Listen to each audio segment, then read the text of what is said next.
Hi friends, welcome to tech travel Telugu. Friends, ఇది 2025 KTM Duke 390 black colour vehicle అయితే మనతో ఉంది. ఈ వెహికల్కి సంబంధించిన ఎగ్జాక్ట్గా ఆనుడు ప్రైస్ విషయానికి వస్తే 3,68,000 రూపీస్లో లభిస్తూ ఉంది. ప్రజెంట్ ఓల్డ్ ప్రైస్ అనే చెప్పుకోవచ్చు. ఇంకా మనకి లేటెస్ట్ ప్రైస్ అయితే రాలేదు. మేబీ ఒక 2-3 మంత్స్ తర్వాత లేటెస్ట్ ప్రైస్లోకి వెళ్ళొచ్చు. అప్పుడు 4 lakhs అయితే అవుతుంది. ఎవరైనా డ్యూక్ 390 వెహికల్ పర్చేస్ చేయాలనుకుంటే ప్రజెంట్ ఇప్పుడు అయితే మీరు పర్చేస్ చేయొచ్చు. ఈఎంఐలో కొనుక్కోవాలనుకుంటే మినిమం డౌన్ పేమెంట్ వచ్చినప్పటికీ 1 lakh నుంచి మీరు ఎంతైనా పే చేసుకోవచ్చు. టాప్ స్పీడ్ విషయానికి వస్తే ఈజీగా 160 కిలోమీటర్స్ పైనే వెళ్ళగలదు. మైలేజ్ విషయానికి వస్తే 25 కిలోమీటర్స్ అయితే మీరు ఎక్స్పెక్ట్ చేసి ఈ వెహికల్ అయితే పర్చేస్ చేయండి. కలర్స్ విషయానికి వస్తే 3 కలర్స్లో మీకు ఈ వెహికల్ లభిస్తూ ఉంది. Grey colour, orange colour, blue colour. మీకు నచ్చిన కలర్ అయితే మీరు పర్చేస్ చేయొచ్చు. ఇప్పుడు స్పెసిఫికేషన్స్ గురించి మాట్లాడుకుందాము. ఇంజన్ విషయానికి వస్తే 399cc liquid cooled DOS engine అయితే ఇచ్చారు. 46 PS పవర్, 39 Nm టార్క్ అయితే ఈ ఇంజన్ జనరేట్ చేసింది. తర్వాత నా రైడ్ ఎక్స్పీరియన్స్ మీతో షేర్ చేసుకుంటే అన్నింటిలో పెర్ఫార్మెన్స్ ఎలా ఉందనేది మొత్తం మాట్లాడుకుందాము. ట్రాన్స్మిషన్ విషయానికి వస్తే 6 స్పీడ్ మాన్యువల్ ట్రాన్స్మిషన్ అయితే ఈ వెహికల్ యూజ్ చేశారు. అంటే 6 గేర్లు అయితే ఉంటాయి. డ్రైవ్ టైప్ వచ్చేప్పటికి చైన్ డ్రైవ్ తో లభిస్తూ ఉంది. ఇక్కడ మీరు చూడొచ్చు, చైన్ అయితే పూర్తిగా ఓపెన్ చేసి ఉంది కాబట్టి ఎవ్రీ 500 కిలోమీటర్స్ కి మీరు చైన్ క్లీన్ చేసుకోవాలి. బ్రేక్స్ విషయానికి వస్తే ఫ్రంట్ సైడ్ మీకు 320 mm పెద్ద డిస్క్ బ్రేక్ ఇచ్చారు. ABS అయితే ఉంది. Back side 240 mm disc brake ఇచ్చారు. బ్యాక్ సైడ్ కూడా ABS ఉంది. అంటే ఈ వెహికల్ డ్యూయల్ ఛానల్ ABS కి సపోర్ట్ చేసిద్దని చెప్పుకోవచ్చు. సస్పెన్షన్ విషయానికి వస్తే fully adjustable WP Apex upside down suspension అయితే యూజ్ చేశారు. 43 mm సైజ్ అయితే ఉండిద్ది. కంప్రెషన్ చేసుకోవచ్చు, రీబాండ్ చేసుకోవచ్చు. ఇది ఒక ప్లస్ పాయింట్ అని చెప్పుకోవచ్చు ఈ వెహికల్లో. Back side adjustable half set mono shock అయితే ప్రొవైడ్ చేశారు. బ్యాక్ సైడ్ సస్పెన్షన్ కూడా మీరు అడ్జస్ట్ చేసుకోవచ్చు. ఇంకా టైర్స్ అండ్ వీల్స్ విషయానికి వస్తే 17 inch alloy wheels with tubeless టైర్స్తో మీకు ఈ వెహికల్ లభిస్తూ ఉంది. ఫ్రంట్ 110/70 సెక్షన్ టైర్ అయితే ఇచ్చారు. ఫ్రంట్ మీకు రేడియల్ టైర్ అనమాట. బ్యాక్ సైడ్ 150/60 సెక్షన్ టైర్తో లభిస్తూ ఉంది. బ్యాక్ సైడ్ కూడా మీకు రేడియల్ టైర్ అయితే యూజ్ చేశారు. అంటే హైవే మీద ఎక్కువ స్పీడ్ వెళ్ళినప్పుడు మంచి స్టెబిలిటీ ఉండడానికి ఈ రేడియల్ టైర్స్ అయితే చాలా బాగా ఉపయోగపడతాయి. అలాగే మీకు back side aluminium swing arm కూడా ఇచ్చారు. ఇది ఇంకొక ప్లస్ పాయింట్ అని చెప్పుకోవచ్చు. డైమెన్షన్స్ విషయానికి వస్తే గ్రౌండ్ క్లియరెన్స్ వచ్చేప్పటికి 183 mm లభిస్తూ ఉంది. కొంచెం గ్రౌండ్ క్లియరెన్స్ అయితే ఈ వెహికల్ ఎక్కువ ఉందని చెప్పుకోవచ్చు. ఫ్యూయల్ ట్యాంక్ కెపాసిటీ విషయానికి వస్తే 15 లీటర్స్ అయితే ఇందులో పట్టింది. మెటల్ ఫ్యూయల్ ట్యాంక్, అలాగే E20 పెట్రోల్కి ఈ వెహికల్ అయితే సపోర్ట్ చేసింది. సీట్ హైట్ విషయానికి వస్తే 820 mm అనేది ఇచ్చారు. 5.5 కన్నా హైట్ ఎక్కువ ఉన్న వాళ్ళు ఈ వెహికల్ని ప్రాపర్గా రైడ్ చేయగలరు. ఎందుకంటే వెయిట్ అనేది 168 kgs ఉంది. కొంచెం వెయిట్ అయితే ఫీల్ అవుతారు. ఎవరైతే షార్ట్ రైడర్స్ ఉన్నారో వాళ్ళకి ఖచ్చితంగా ఈ వెహికల్ వెయిట్ అనిపించింది. లైట్స్ విషయానికి వస్తే మొత్తం LED లైట్స్ అయితే యూజ్ చేశారు. ఎక్కడ కాంప్రమైజ్ అయితే అవ్వలేదు. ఫ్రంట్ LED హెడ్ లైట్ అయితే ఇక్కడ మీరు చూడొచ్చు. బ్యాక్ సైడ్ టైల్ లైట్ అయితే ఉంది. సిగ్నల్ లైట్స్ కూడా మీకు LEDతోనే లభిస్తూ ఉన్నాయి. అలాగే మీకు హజార్ లైట్స్ కూడా ఈ వెహికల్ స్కిప్ అవ్వలేదు, అవి కూడా ఇంక్లూడ్ చేశారు. ఫీచర్స్ విషయానికి వస్తే 5 inches fully digital colour TFT console ఇచ్చారు. ఇక్కడ మీరు చూడొచ్చు, గేర్ ఇండికేటర్ అయితే ఉంది, క్లాక్ ఉంది, స్పీడోమీటర్ ఉంది, ఓడోమీటర్ ఉంది, బ్లూటూత్ ఉంది, నావిగేషన్ ఉంది, లాంచ్ కంట్రోల్ ఉంది, క్రూజ్ కంట్రోల్ ఉంది, కార్నరింగ్ ABS ఉంది, సూపర్ మోటో ABS ఉంది, రైడింగ్ మోడ్స్ ఉన్నాయి. అలాగే కన్సోల్కి లెఫ్ట్ సైడ్ మీకు Type-C ఛార్జింగ్ సాకెట్ అయితే ఇచ్చారు. క్లచ్ అండ్ బ్రేక్ లెవర్స్ కూడా మీరు అడ్జస్ట్ చేసుకోవచ్చు. ఇట్లాంటి మంచి మంచి ఫీచర్స్తో మీకు డ్యూక్ 390 అయితే లభిస్తూ ఉంది. సీట్ అయితే ఇక్కడ మీరు చూడొచ్చు, స్ప్లిట్ సీట్ అయితే ఇచ్చారు. రైడర్ సీట్ అయితే కొద్దిగా పెద్దగా ఉంది, కానీ బ్యాక్ సైడ్ పిలియన్ సీట్ అయితే మీడియంగా ఉంది. మరీ అంత పెద్దగా లేదు, మరీ అంత చిన్నగా లేదు. లోకల్ వరకు పిలియన్ రైడర్తో మేనేజ్ చేయొచ్చు. బ్యాక్ సైడ్ గ్రాబ్ రైల్స్ కూడా కంఫర్టబుల్గానే ఉన్నాయి పట్టుకోవడానికి. ప్యాసింజర్ ఫుట్ రెస్ట్ అయితే రబ్బర్తో ఇచ్చారు. అలాగే శారీ గార్డ్ కూడా ఈ వెహికల్ స్కిప్ చేయలేదు. వేవ్ బైట్ కీ అయితే ఇచ్చారు, చూస్తానికి ఇలా ఉండిద్ది. హ్యాండిల్ మీద ఉన్న స్విచెస్ విషయానికి వస్తే హ్యాండిల్కి రైట్ సైడ్ రెడ్ కలర్లో ఇంజన్ కిల్ స్విచ్ అయితే ఇచ్చారు. దాని కింద సెల్ఫ్ స్టార్ట్ అయితే ఉంది. హ్యాండిల్కి left side high beam low beam switch అయితే ఇచ్చారు. ఇన్బిల్ట్ పాస్ స్విచ్ అయితే ఉంది.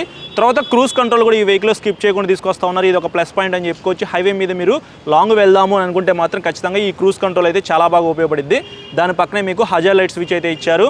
తర్వాత ఈ కన్సోల్ని నావిగేట్ చేసుకోవడానికి 4 నావిగేషన్ స్విచెస్ అయితే ఉన్నాయి. దాని కింద సిగ్నల్ లైట్ స్విచ్ ఉంది. ఇంకా కింద చూసినట్లయితే హార్న్ అయితే ఉంది. అలాగే ఇక్కడ మీకు 2 స్విచెస్ అయితే ఉన్నాయి కదా, ఈ స్విచెస్ ద్వారా మీరు క్రూజ్ కంట్రోల్ని ఆపరేట్ చేసుకోవచ్చు. ఇవి మనకి హ్యాండిల్ మీద ఉన్న స్విచెస్ అయితే వైడ్ హ్యాండిల్ బార్తో లభిస్తూ ఉంది. హ్యాండిల్ కంఫర్ట్ అయితే చాలా బాగుంది. రైడ్ చేసేటప్పుడు మాత్రం చాలా కంఫర్టబుల్గా మీరు రైడ్ చేస్తారు. సో ఇది ఫ్రెండ్స్, ఓవరాల్గా KTM డ్యూక్ 390కి సంబంధించిన మెయిన్ స్పెసిఫికేషన్స్ అయితే ఇప్పుడు ఈ వెహికల్ రైడ్ చేద్దాం. నా రైడ్ ఎక్స్పీరియన్స్ మీద షేర్ చేసుకుంటా. ఫ్రెండ్స్, ఒకసారి ఎగ్జాస్ట్ సౌండ్ వినండి.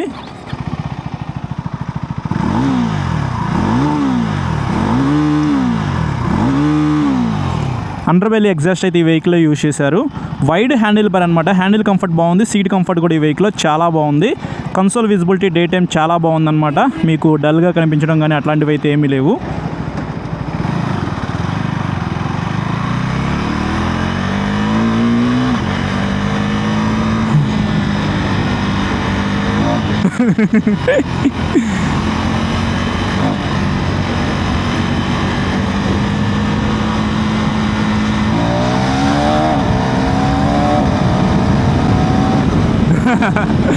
అది కదా పెర్ఫార్మెన్స్ అంటే.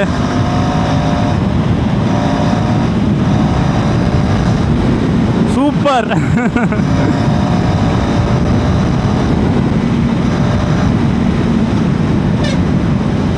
క్విక్ షిఫ్టర్ అయితే చాలా బాగా స్మూత్గా పనిచేస్తుంది.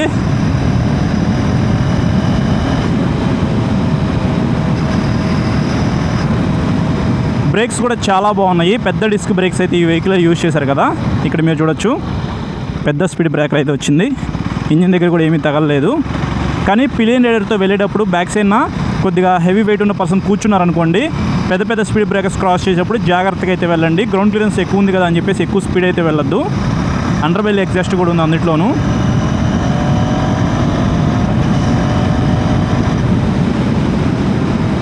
ఈ వెహికల్ అయితే ఇట్లాంటి లోకల్లో అయితే అస్సలు సెట్ అవ్వదు అనమాట. హైవే మీదకి వెళ్తేనే ఈ వెహికల్ పెర్ఫార్మెన్స్ అయితే మనం ఎక్స్పీరియన్స్ అవ్వగలము. చాలా పెర్ఫార్మెన్స్ అయితే ఉంది. కొత్తగా ఎవరైతే బైక్ నేర్చుకున్న వాళ్ళు ఉన్నారో వాళ్ళైతే ఈ వెహికల్ అస్సలు నడపద్దు. అసలు కంట్రోల్ కూడా చేయలేరు అనమాట. మీరు ఫస్ట్ సెకండ్ థర్డ్ గేర్లో ఎంత పికప్ ఉందంటే మీరు ఒకసారి రైడ్ చేస్తే మీకు తెలుస్తుంది.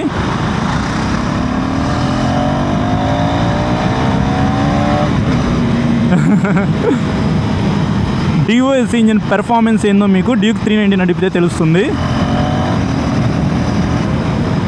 సస్పెన్షన్ అయితే కొద్దిగా హార్డ్ ఉంది, మరీ అంత స్మూత్ అయితే ఏమీ లేదు. ఏదైనా బంప్స్లోకి వెళ్ళారనుకోండి మీకు తెలుస్తుంది అన్నమాట.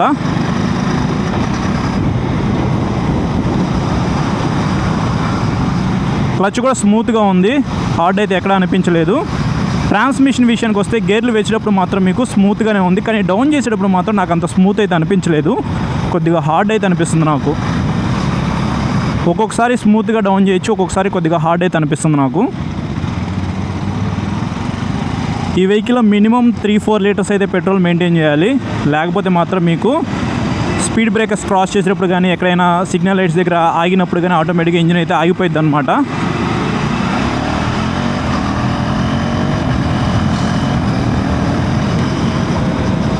సింగిల్ ఫింగర్తో కూడా నేను క్లచ్ ప్రెస్ చేసి గేర్లు అయితే మారుస్తున్నాను. అంత స్మూత్ అయితే ఉందన్నమాట. అలాగే ఈ క్లచ్ అండ్ బ్రేక్ లివర్స్ని మీరు అడ్జస్ట్ చేసుకోవచ్చు.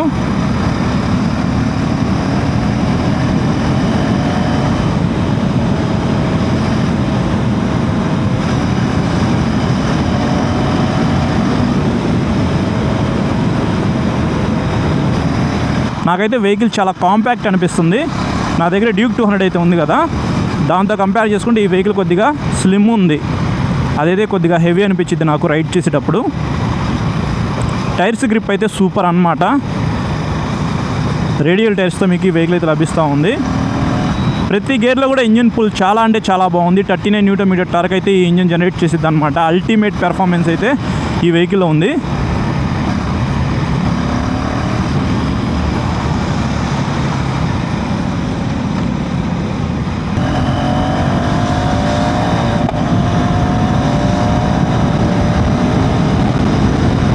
సూపర్.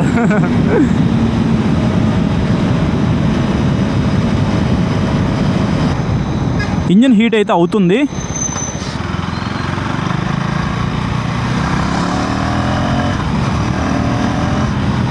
ఓకే, సో ఇది ఫ్రెండ్స్ ఓవరాల్గా 2025 KTM డ్యూక్ 390కి సంబంధించిన నా రైడ్ ఎక్స్పీరియన్స్ అయితే.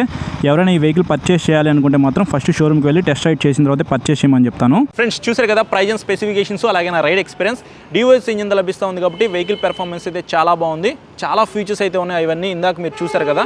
క్రూజ్ కంట్రోల్ అయితే ఉంది, కార్నరింగ్ ABS అయితే ఉంది, అలాగే మీకు స్లిప్పర్ క్లచ్తో లభిస్తూ ఉంది. క్విక్ షిఫ్టర్ ప్లస్ అయితే ఈ వెహికల్ ఉంది కాబట్టి రైడ్ చేసేటప్పుడు చాలా బాగా ఎంజాయ్ చేస్తూ రైడ్ చేస్తారు. రేడియల్ టైర్స్ అయితే ఉన్నాయి, గ్రౌండ్ క్లియరెన్స్ అయితే కొద్దిగా ఎక్కువ ఉంది, రైడర్ కంఫర్ట్ కూడా చాలా బాగుంది. 400cc one of the best vehicle అనమాట డ్యూక్ 390. ఎవరైనా ఇంట్రెస్ట్ ఉండి పర్చేస్ చేయాలనుకుంటే ఈ 2 months లోపే పర్చేస్ చేయండి.